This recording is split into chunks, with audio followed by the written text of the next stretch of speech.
I'm as ready as Kemba is ready to go back into a game. We are the New York Knicks. I'm back. Back in New York. Well, it's the Knicks. New York. We are the New York Knicks. New York. For this new season we're about to enter, the Knicks taking no shorts just like winter. New York, New York. New York be about the Knicks, huh? But the best thing about New York City is K-N-I-C-K-S. Everybody say go New York, go New York, go! Go New York, go New York, go! Hey everybody, it is the New York Knicks podcast, episode 553, and that is how many open threes the Knicks let up this week, coincidentally. We are a part Jay, of, Sorry, go, Jay. We are a part of Dash Radio. Also, go to the NewYorkKnicksPodcast.com/ticket club. Use code NYKP for 20% off an annual membership. How you doing, Mark? Good. I have breaking news for the show. All right. I have up-to-date rankings of what place the Knicks are in. Okay. Do you want to know? Yeah, sure. Okay. So this is breaking news. I don't know if all sources have this, but the Knicks are currently sitting in 11th place. Yeah. But if they keep playing the way they're playing, they may move up they may get to first place. If they keep playing the way they're playing? I'm looking at Tankathon. Oh, I see. Yeah. I mean, they are only 2.5 games out of fourth place, but they are playing not good. They're in the Tankathon rankings right now. I mean, I guess every team is kind of in it, but they're in 11th. Jay, I expected. I was like, I said to you before the season, this is going to be great. This is going to be the first season. We expect the Knicks to be good, and they're going to be awesome all season. I don't know how the playoffs are going to go, but it's going to be a very, very fun season. Why am I so disappointed, Jay? Mark, you talked me off a cliff. You got me to start doing the show again, and this is what you got me back for. This is the crap I got you back for. The Knicks played 3 games this week. They won as many games of basketball that Jay and I won, even though we're not in the NBA. It was an interesting week. The Knicks had 0 actual wins, but I think 2 moral victories. Are we still? Yeah, still the Knicks using are those? currently leading the league in moral victories. No, I think they actually are. They're sub 500 in moral victories. This team has no heart. But they played the Nets and they played the Bulls. And they played the Nuggets. Lost all 3 games. Arguably, the Knicks would have won. Knicks could have beaten Brooklyn and they could have beaten Nuggets if not for one player who really screwed them. Scott Foster? Yeah, the refs. The refs completely screwed them in both games. And so in theory, Knicks could be 1-2, 2-1 this week. The Knicks were complete garbage in the Nuggets game. They were an embarrassment. But I don't know. How do you look at this week? Because the Knicks really, the Nets game and the Bulls game were very close. And really some calls, even the NBA has that 2-minute review. And they even said the Knicks got screwed on calls at the end of both games. Andrew said it's all your fault, actually. How is it all my fault? Anyway, I'll wait for him to respond. So the Brooklyn game, they probably should have won. The refs literally told Randall they're calling the game different from him. They decided to let the touch fouls on Harden go again. That double dribble by Durant at the end of the game, spin around, whatever the hell looked like Harden. You mean Harden? Me on Harden. Well, what basically? So what they said to Julius Randle. I guess my understanding of it was they said we call it like because you're so big and strong, the fouls don't seem to affect you, so we don't call them because we don't see them. We don't think you're fouled. And basically, Randall's like, if I'm hit, I'm hit. I'm sorry, I'm not showing a giant reaction and flopping, but I'm getting hit. Next time that officiating crew is officiating Knicks game, if I was Randall, I would shamelessly flop the entire game. Anytime I got touched, I would just fall on the ground and flop like a dead fish. And they're like, the worst thing in basketball, flopping, we need it or else we're not going to see any fouls. Then get some goddamn eyes. Get your eyes checked. But this is absurd. I understand you can't see every foul, but like you're asking for flopping. You're asking for the NBA to be worse. Yeah. Yeah. Also, this is the guy that was friends with Donaghy, who literally rigged the NBA and he helped the person who is now being shady officiating. It's ridiculous to me. But Do you want to, for fans that are younger, could you explain a little bit more? Who's Tim Donaghy? Tim Donaghy was a ref who would bet on the spread and then call games to make sure that whatever he bet on happened. And he was called, the NBA caught him, basically. He was kicked out of the NBA and he went to jail, right? Right, he did. But during that time, in a 3-month span, he called Scott Foster over 100 times. So obviously he was working with him to get the fix in. But Scott Foster is still reffing NBA games. This is also the same ref that Chris Paul, who is 65 and 64 overall in playoff games, is 1-16 in games Scott Foster refed. Oh, that sounds something like that someone should investigate. Anyway, I don't want to bitch about the refs the whole time. The Chicago game was, also not great. Denver game. Was the Chicago game the one with the Julius at the end with 90 seconds to go in the game? The refs called a technical foul on Julius Randle, which almost basically decided the game. How does a ref call a technical foul with 90 seconds to go in an NBA game? And he was so mad because he was the bad officiating. It's like, yeah, you're like, you're not giving me foul calls. You're telling me you're calling the game unfairly. I complain about it, and then you're like, I'll decide the game with calling a technical foul. No, that was the Nets game. The technical foul. I'm talking about. Was technical foul? No, technical foul was in the Nets game, or was it in the Bulls game? It was in the Nets game. The Bulls was Taj getting ejected. Yes, like early on when they called 2 moving screens, and they're like, "Why are you calling everything?" Yeah, it's the issue with the ref. The fouls is not. If you're going to call every goddamn little touch, do it for both teams. Right. It's that they'll like. Taj, you slightly moved. That's a moving screen. Then someone will punch Randall. They'll be like, play on. Yeah. I mean, Brooklyn Adrian says the technical is on Randall, though. You have to know the situation and complain after. I get it, but when that's been happening all game, like, it builds up. And I just feel refs, no one is there to watch the refs decide the game. You do not call a technical foul with 9 seconds to go in a game unless it's completely egregious. Like, it has to be absurd. You have to just swallow your whistle. Yeah. I agree. But anyway. You're ruining basketball. Okay, fine. The Brooklyn game, they were missing 60% of their starting lineup, and they still just spanked the crap out of the Knicks, who were healthy that game. They were only missing Sims, if I'm correct. Yeah, so I have some questions. So here's a question for you, Jay. So I don't know that you know the NBA rules better than I do, I think. Would you say fair? You know better than I do? Yeah. Yeah, I think that's fair. Okay. Do the NBA rules, I guess, and maybe this is a newer rule I didn't realize they have, do they prohibit the Knicks from communicating on defense? I think they also do, like, the ground is lava beyond the 3-point line. There was a play where there was no defender near the guy at the 3-point line. When I say not near, I mean within about 10 feet. But there was also another guy who was wide open on the 3-point line, and nobody was 10 feet near him. How do you have 2 guys that nobody's covering?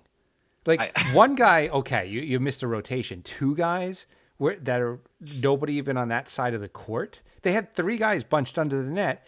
Nobody on the Nuggets was under the net. So I don't know what's going on with their defense. The Tibbs is a great coach, a great defensive coach. I know people are giving him crap right now, but I am not calling for Tibbs to be gone. I think Tibbs should keep this job for 5 years. We have to have a coach that stays here for a while. He's a very good coach. But I don't understand. It's just the players don't – like, he has to tell the players, when there's a pick and you're switching, you have to communicate the switch. It seems like it's an effort thing. It really does. He even implied that Barrett's not putting in the effort. He has that, but it's not even an effort thing. It's just the basic – there are so many plays. I'll watch on DVR and I'll rewind. They're just play after play. Like, if you were flipping a coin, decide which way you will go on the switch, whether you actually switch or stay with your guy, if it was random chance, it would work out better than what the Knicks do.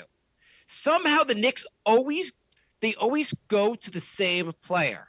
There's a pick happens, a switch happens, one guy will stay with the same guy, and one guy will switch, and a guy will be open. It's unbelievable how often the two guys on the Knicks defense decide to cover the same guy over and over again. Do you think they're supposed to be switching and one guy's being lazy and not switching? I think they're not communicating. I think when you're supposed to switch and when you're not supposed to switch is a little bit like there's a gray area. You can't switch 100% of the time. Sometimes you have to know when you have to stay on your guy, and sometimes you have to know when you have to switch. And defense is just not calling it out. Granted, I've only played at the high school level, but you know how I communicated a switch. You send smoke signals? Close. I yelled switch. I guess the Knicks don't know that word. Yeah. Because do you have any idea how often this happens in a Knicks game? If you were drinking a shot of beer for every time the Knicks switched onto the same player, you'd be dead at halftime.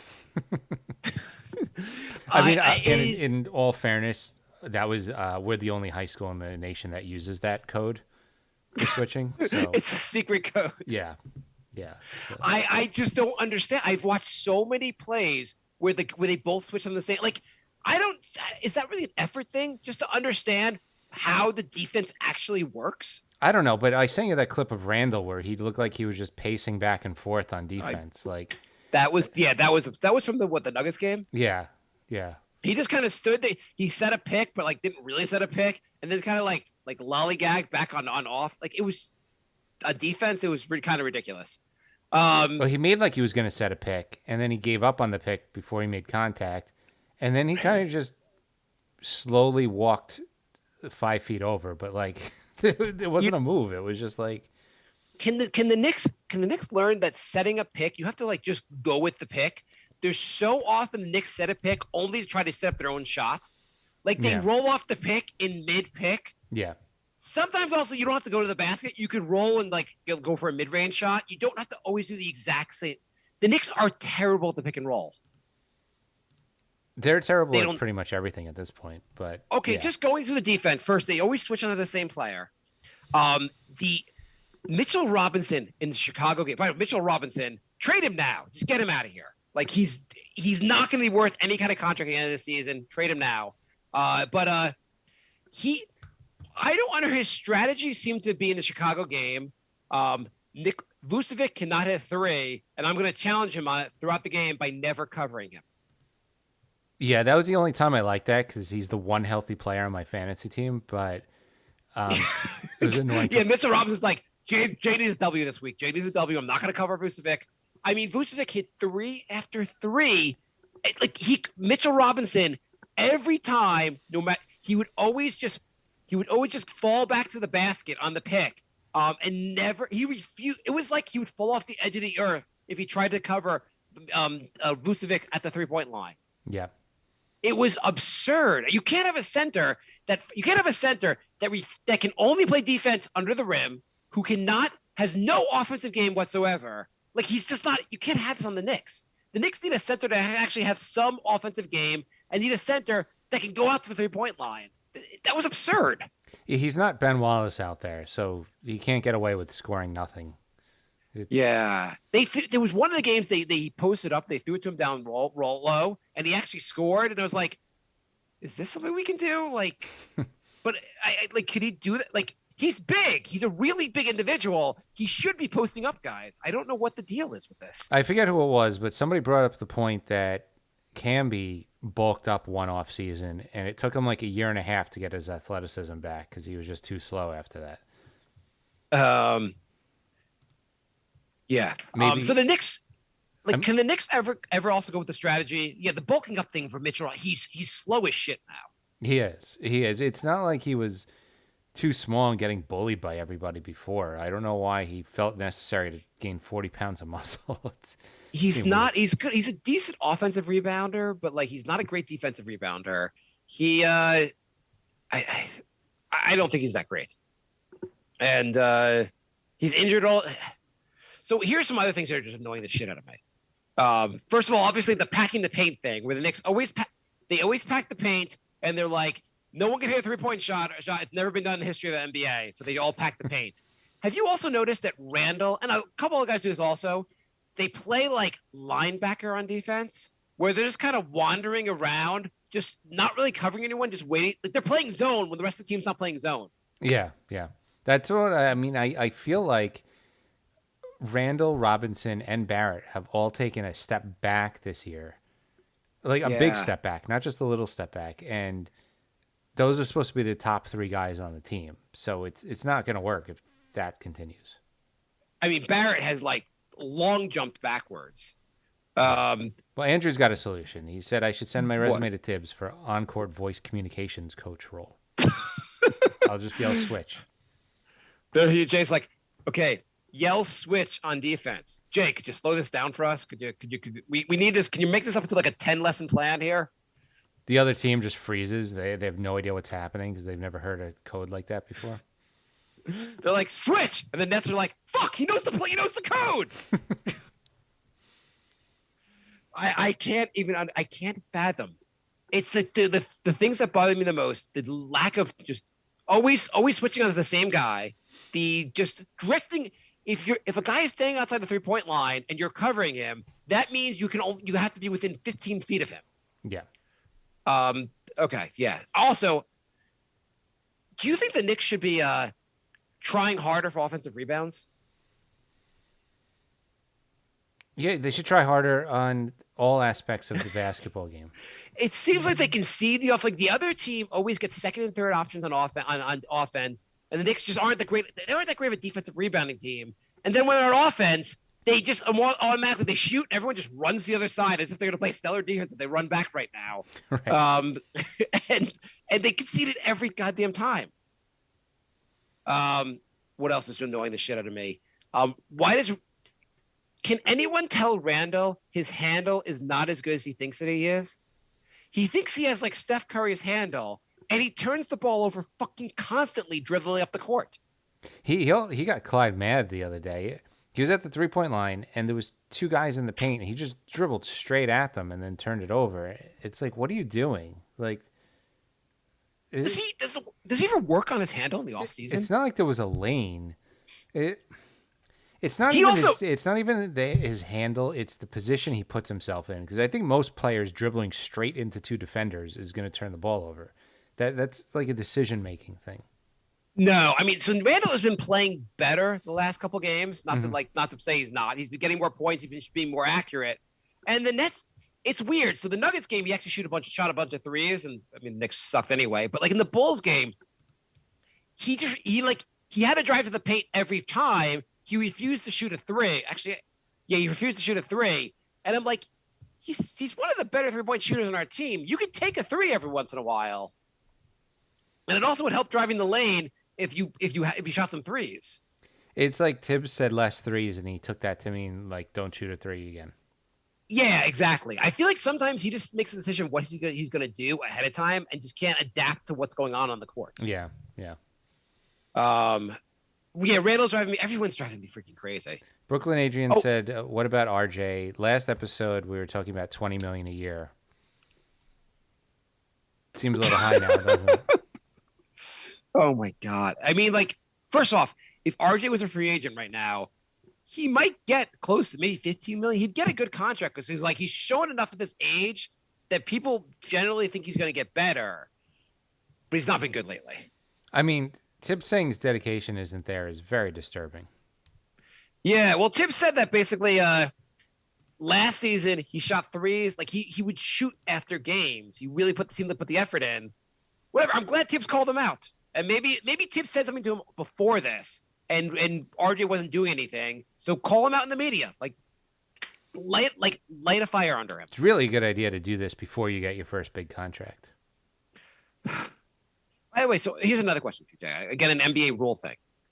So if you're not holding the ball, like if you're not dribbling or holding the ball, and you're on offense, are you allowed to set picks for other players on your team to get them open? You're allowed, but I think you only get like 3 or 4 a game, so you have to use them wisely. Okay. Are you allowed also, do you have to stand by the 3-point line and just wait till something happens? Or are you allowed to like cut? Sometimes the dribbler is so exciting. You just stand there in awe and watch what he's doing. I mean, the lack of the off-ball action the Knicks have is so lame. Guys just standing there. And like you could do I watch other teams run like more complex offense. They'll do like some kind of double pick snare of set. They'll do different things to get guys open, a little more creative. Knicks run this every play is kick it out to me. I'm gonna fake the three and then I'm gonna drive. But maybe I might kick it out to another guy who's going to fake the three and then drive to the same place I was just standing. He might kick it out, and then the other guy is going to drive to where the other two of us are standing. Yeah, they do that fake 3-point thing like probably 80% of their plays now. It's and ridiculous. The only guy I want the fake three and drive is Obi Toppin because I never want to see him shoot a three again. Yeah, he's still at 18% for the season. He's such a bad 3-point shooter.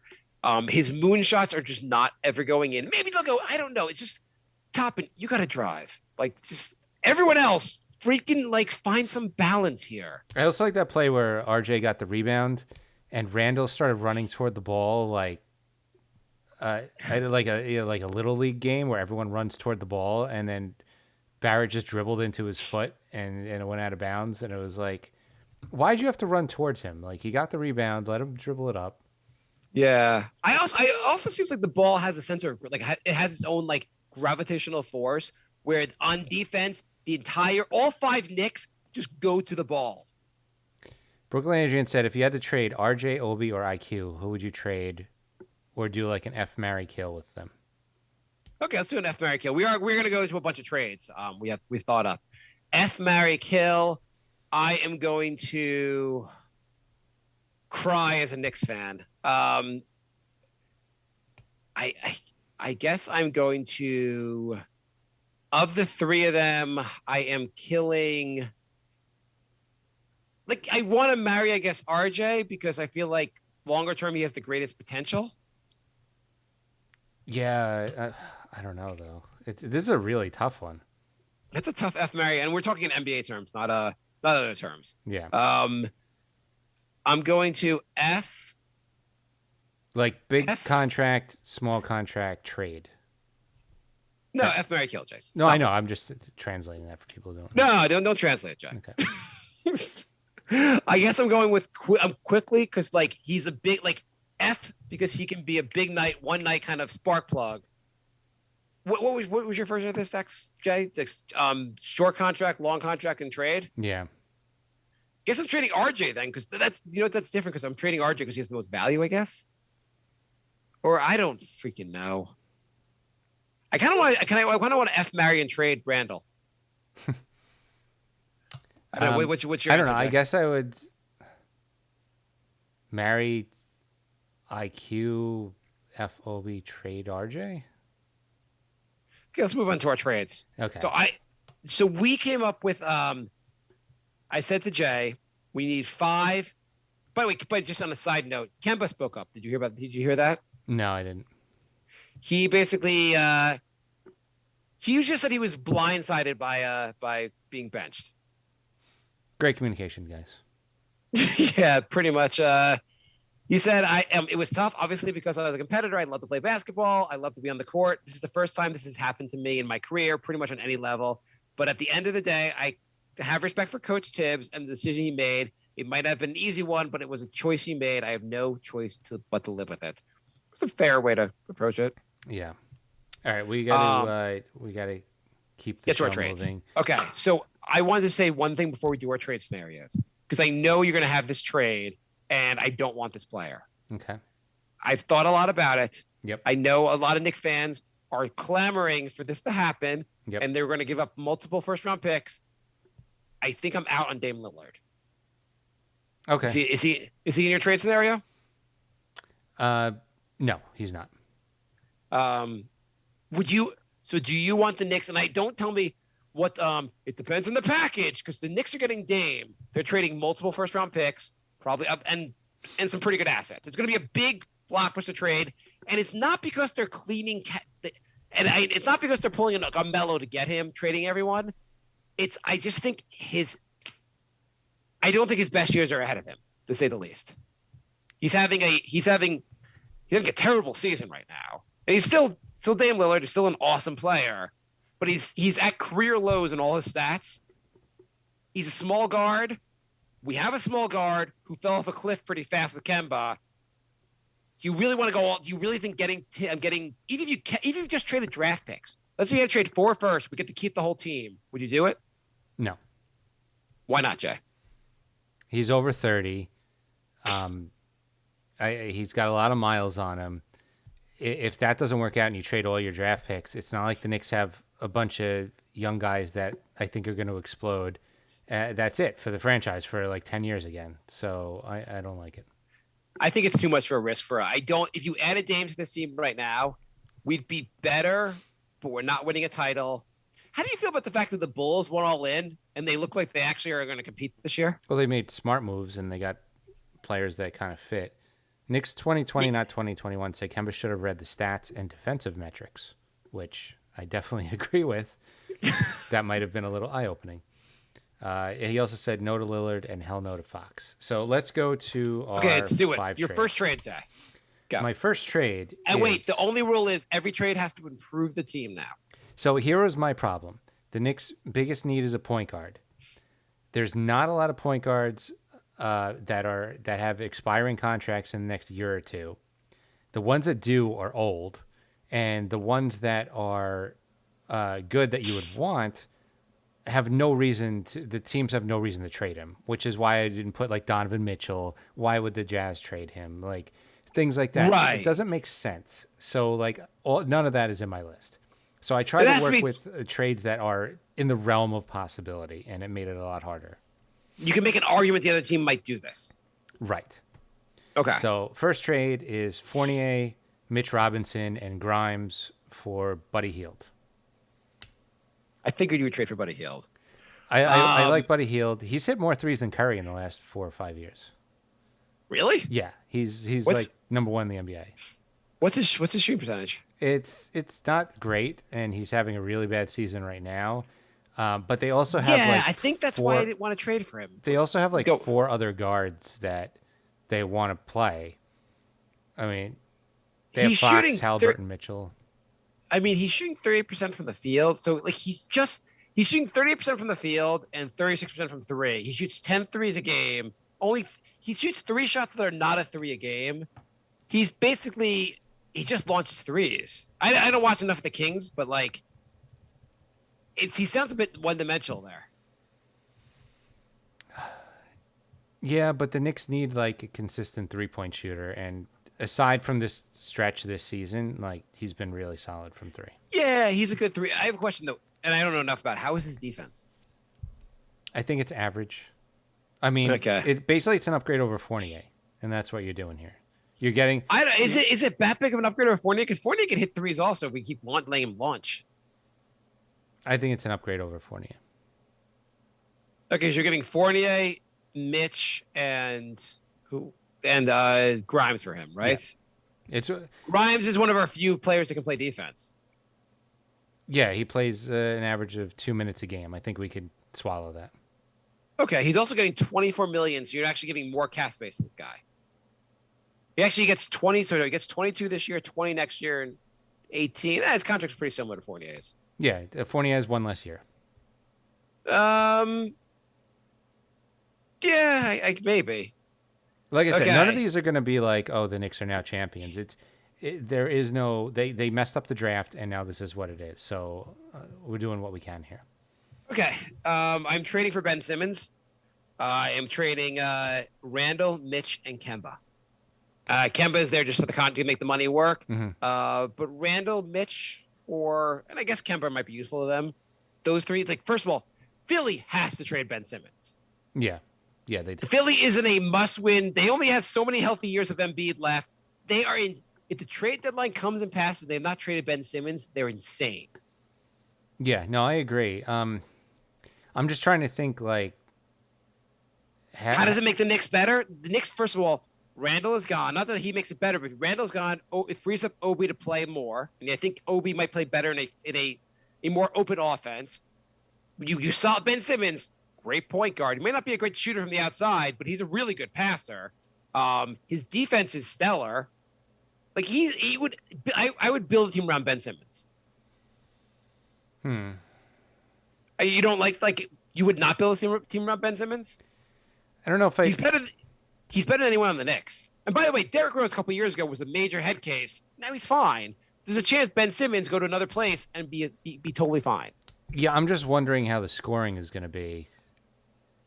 You got Obi. You got all the other players here. You got a bunch of players that can shoot. Obi's not as good as you keep going on about.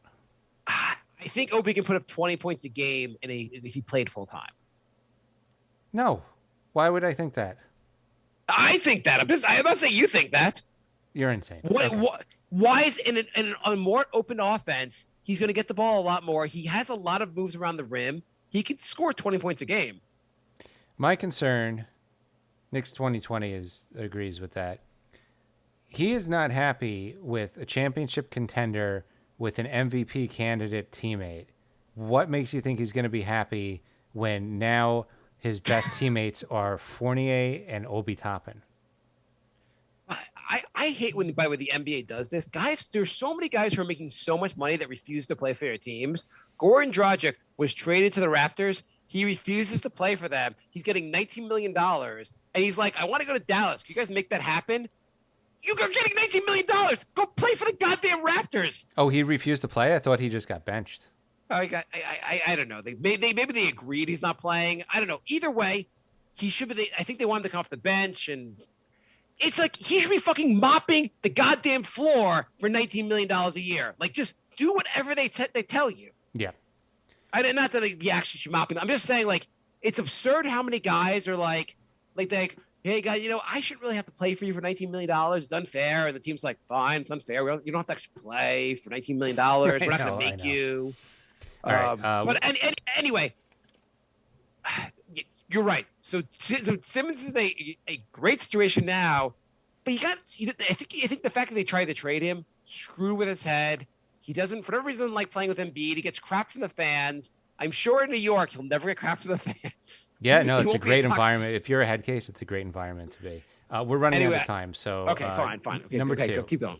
I have Mitch, Toppin, and Fournier for Miles Turner. Mitch, Toppin, and Fournier. I mean, I'm down. I think that would actually I like him. So I was listening to Bill Simmons earlier, and he was saying that he thinks it's more likely they'll trade instead of Turner, they're more likely to trade who's the other guy? Sabonis, the big guy. Sabonis. They think Sabonis, like Turner, fits more into Carlisle's offense than Sabonis. So can we just switch that and trade for Sabonis? Because I would love to trade for Sabonis. I would love to trade for Sabonis too. I'll give a draft pick to get Sabonis also. Yeah. He has New York toughness. I would freaking love to get Sabonis. Absolutely. My next trade is De'Aaron Fox for R.J. Barrett, Kemba, Knox, and Mitch. Kings got to make a move. They're trash. They got to do something. They can make Tyrese Halliburton their point guard. They can have Kemba as their backup or whatever.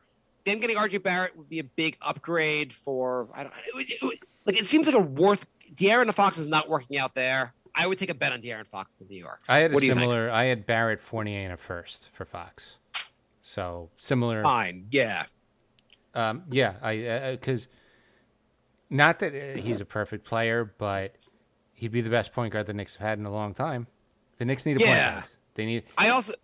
The one thing I'd say is if I'm giving up RJ, I don't want to give up a first also, and I don't think they should have to. RJ is a young, talented upcoming player. That should be him, and maybe a lesser player should be enough to get De'Aaron Fox. Yeah, maybe swap out the first for whoever you want. That's fine. So we're both agreed on that one. Yeah. Okay. Okay. Harrison Barnes for Randall. Isn't Barnes isn't he almost 30? Isn't Randall's 27? The ages aren't that different. Okay. Okay, so here's what I'm thinking. The contracts kind of match up. Barnes is a legit 3. He's Barnes is 29, so was he a year or two older than Randall? Yeah.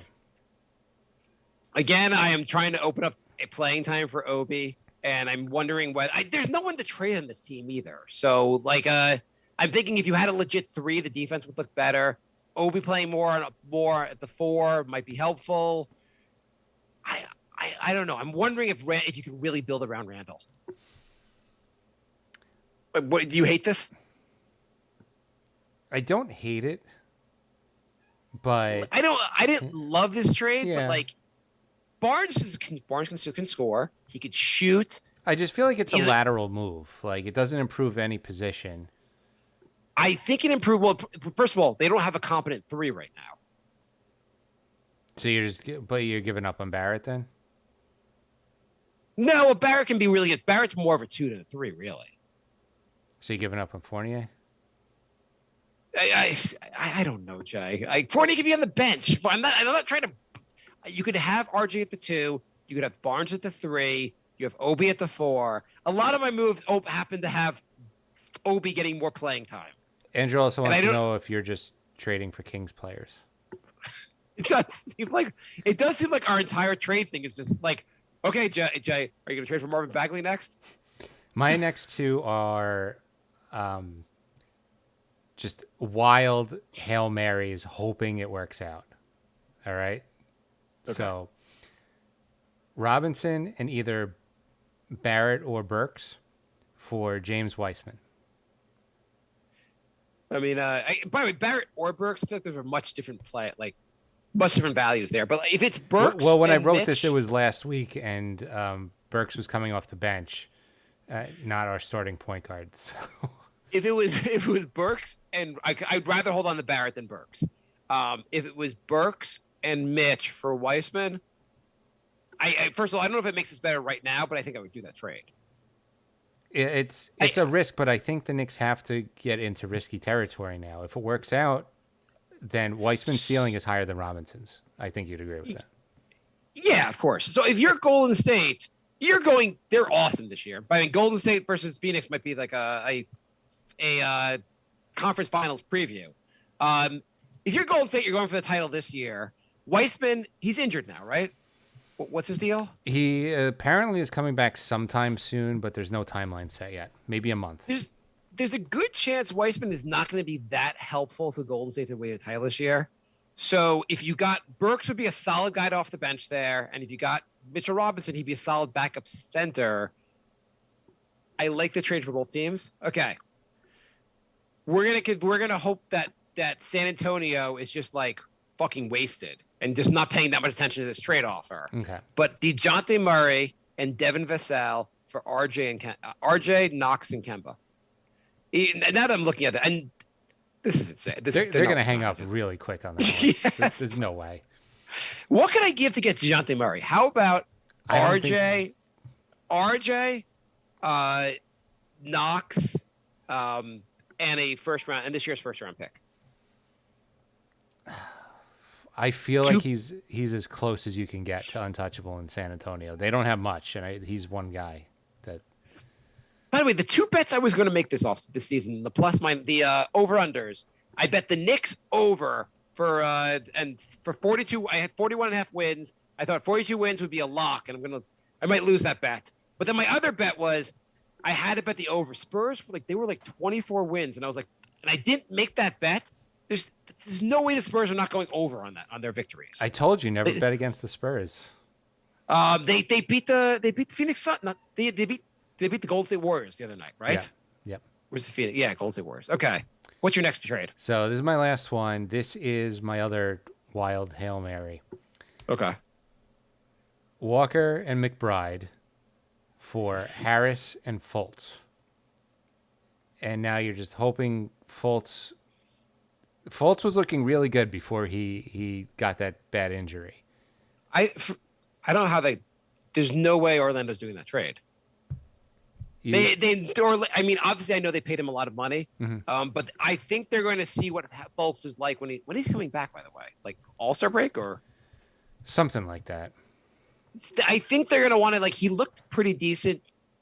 Orlando's not going to trade Fultz right now unless you give him a lot better package. That package doesn't get it done. Who was the other player? You don't think they want to get rid of? He's got 2 more years after this one, 16 and a half and 17 million. I think he looked good enough beforehand that they're going to want to see him play with Cole Anthony and see what happens. I feel like, yeah. I just felt like Cole Anthony's working out. So like, What were we giving them? We were giving them nothing. We were giving them Mcbride and who? Walker. Yeah, they're not doing that. For Walker, they're not going to want because they're not in win now mode. Like they're not even. They don't have a use for Walker. And McBride is completely unproven. He only has value like to the Knicks right now. By the way, McBride has looked pretty awesome for the Westchester Knicks as far as I can at least from the box score. I haven't seen him actually. I haven't seen the Westchester games, but apparently he's balling out for Westchester. So I don't see why the Knicks. Why can't the Knicks give him some playing time right now? Well, that's why I said McBride, because he has value, and I feel like you have Cole Anthony, RJ Hampton. Right. Oh, hang on. But why don't the Knicks just play McBride right now? Like he's playing well in Westchester. Why don't you give him a shot for the big club? I mean, a bunch of years back, a second round pick named Malcolm Brogdon got a bunch of playing time, won Rookie of the Year. Not saying he's going to do the same thing, but he's looking good in Westchester. We have no point guard. Give him a shot. Yeah. But anyway, I just don't think they're going to. How does that even work though? Because Fultz, McBride plus Kemba does not equal Fultz's contract. Oh, I messed that one up. What if you throw in Fournier? Let's just get rid of Fournier. Okay. Yeah, Orlando. Do you want Fournier back? I know you traded him last deadline. Okay, my last one. Jalen Brunson plus Trey Burke for Mitchell Robinson, Knox, and the Dallas 2023 first rounder. I like that. So in my thought is here, first, Dallas loves ex-Knicks. Yep. So they're gonna be like all over this. Like we can get more Knicks in this roster. Mitchell Robinson, they need another center, no question. Yeah. Knox, with Luka passing to him, he might look a lot better. I think Dallas might think that like there's something there. Knox has been a good 3-point shooter. Yeah. Knox played the other night. He had played for like 2 minutes and hit a three. And a first rounder. Trey Burke is just for the just to make the salaries work. You're taking away an ex-Nick though. Yeah, that's true. Oh, you can put someone else besides Trey Burke. The point was to get Jalen Brunson, who is a very good, solid backup point guard for Dallas. Dallas could use for Dallas. They have Luka. They don't necessarily need Brunson on the court very much. Isn't Brunson going to be a free agent also? I think so. So if he's going to be a free agent, like maybe you want to trade him for value now because maybe you don't want to give Brunson is worth a big contract this offseason, and maybe you don't want to give him a big contract since he plays the same position as Luka. Right. Yeah, he's a free agent after this season, so I think he's going to be working a decent contract. Like I wouldn't mind the Knicks going after him this offseason, but the dude averages 14 points a game. He's playing about 30 minutes. He's a mediocre 3-point shooter, but if you watch him play, he's a pretty solid point guard. He's someone that I feel like an expanded role will get better going forward. I like that one. Okay. So which trade are we going to call in the Knicks with? I think I'm going to torn between either that one or, well, I mean, if Sabonis is available, I think we're doing that one. Yeah, I would do the Sabonis trade in a heartbeat. And I don't actually know if that's available. I don't either. I mean, obviously, I don't know if any of this stuff is available. Do you think? Here's a question for you, Jay. The Knicks last year were in the beginning of the season. They were in a rebuild, and then they played above expectations and made everyone think the rebuild. They were further along in the rebuild than they really were. Should the Knicks now try to like make a trade at the deadline to try to keep going with this win now mode, or should the Knicks go, we're still in the rebuild? I think if the right move is out there, if you can get Sabonis or Brunson or Weissman, you do it. Yeah, I mean that's a fair. I mean, don't make a trade just to make a trade, but like if you can upgrade the center or point guard position, you do it. The fact that the Knicks had so many, it's really just having so many years of being a bad team and not drafting a player that's good. Yeah, like when you just whatever you want to say about Frank. The Knicks had a tired bad season, and they got Frank. The Knicks had a terrible season. They got KP, who turned out to be nothing, or nothing for the Knicks at least. It's just year after year of being bad and having it result in nothing on the Knicks. Yeah, I mean, 4 top 10 picks, and Barrett's the only guy that's even playable at this point, and he's having his worst season so far. So, like, it's not good. Yeah, I mean, whatever you want to say about KP on the Knicks drafted KP and turned him into nothing. Right. They, Frank, he plays some great defense. Great. He's not what you want with that pick. Knox kind of sucks. He's barely hanging on in the NBA. And RJ, the best of the 4, has taken a major step back this year.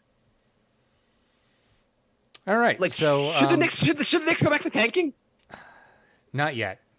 It's too soon. Okay. All right. We are out of time. So thank you for listening, everybody. I'm going to try and do Facebook Live next episode.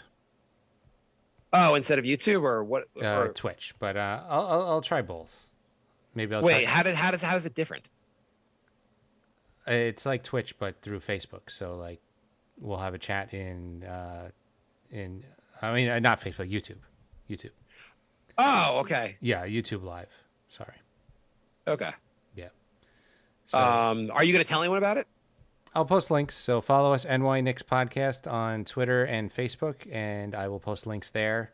And you could join our YouTube channel. The YouTube channel is TITOWAJ. Follow that, and we'll try doing YouTube Live next. Okay. Jay, before next show, the Knicks play at San Antonio, at Indiana, at Toronto, and at home versus Milwaukee. What's the record going to be? 1-3. So we're tanking. We're not. We're doing what the Knicks do best: tank, but not on purpose. So the Knicks have to get their crap together almost immediately, because have you seen their schedules starting February 1st? Well, I mean, that's a long time away, but no, I've not looked at that. I'm going to look at that right now.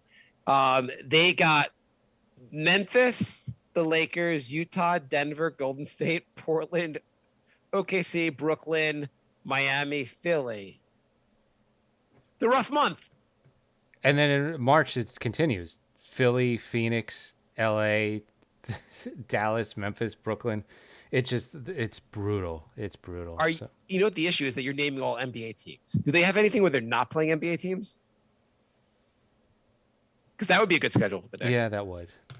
If you'd be like, oh, look, they're playing Akron State. They're playing a high school girls team. They're playing. Oh, look, they're playing a bunch of dogs who have a basketball team. Okay, I think Knicks got this one also. All right. Thanks for listening, everybody. Thanks for joining in the chat. You can hit follow, and you'll get a notification when we go live, and we'll be back soon. Happy train.